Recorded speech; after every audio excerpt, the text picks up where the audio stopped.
what's the difference, like let's say I meet a girl on Tinder and I ask her for a coffee date versus if I cold approach a girl in person at random and then I ask her on a coffee date. What's sort of the difference there, would you say?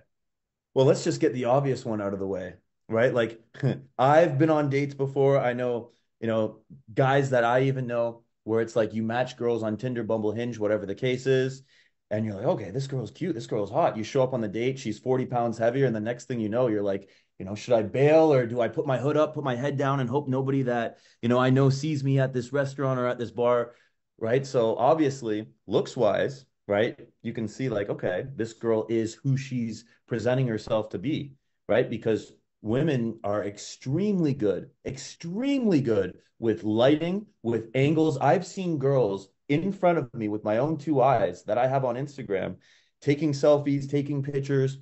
I see the photo she's uploaded, looks like two different people. I'm like scratching my head like how is this even like how did she do that? It's like a magic trick, right? But there's that and there's also just knowing if you vibe or not with the person, right? Like you can only kind of imagine so much about the person when you see their photos, when you see their prompts in their bio, right? But just by having that authentic connection in person, by knowing, if you guys are gonna vibe or not, having that little trailer to the main attraction, right? The 3 to 5 minute interaction, however long it's been, you're like, okay, I actually like this girl, right? I actually like this girl. I think that we might just get along, right? And then it's just like, okay, then you go on the date from there, right? So by meeting somebody in person, if you vibe more, if it's kind of your type of girl, right? And there's no guesswork involved there.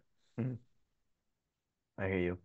So the second thing that you said there, which is super important as well, is as guys, and it goes without saying, if you're listening to this, you're, a young man and you're on your purpose and you're on your mission and you're ambitious and you want to grind, you want to stack your bread, you want to live this life.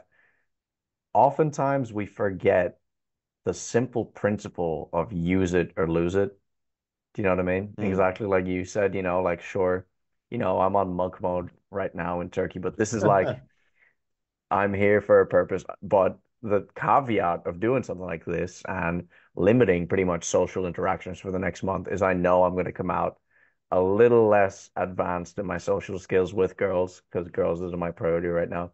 So that's very important, what you said there. You sort of have to train that muscle, that confidence muscle, Yeah. that cold approach muscle, that talking to strangers muscle, well, just like you would your biceps in the gym. If you stop training your biceps in the gym, it's going to get smaller and smaller.